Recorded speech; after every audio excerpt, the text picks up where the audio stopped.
Баршаңызға қайырлы күн.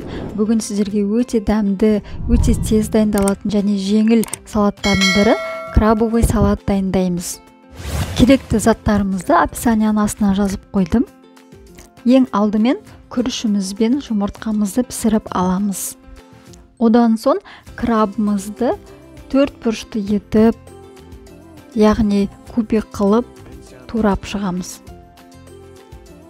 Одан соң жұмыртқамызды кубик қылып турап шығамыз.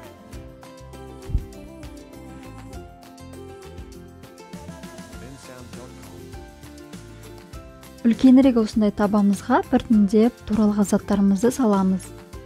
Краб, жұмыртқа, кукуруз және де піскен күрішімізді саламыз.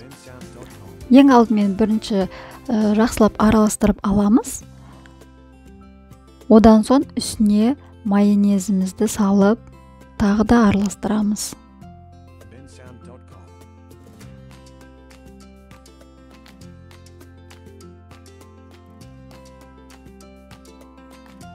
Мінекей біздің салатымыз дайын болды. Өте жеңіл салат және де өте дәмді салаттардың бірі. Сондықтан міндетті түрде дайындап көруге кеңес беремін. Видеоны соңына дейін қараған болсаңыздар, менің каналыма тіркеліп, лайк басып, пікір қалдырыңыздар. Сіздерге ас болсын.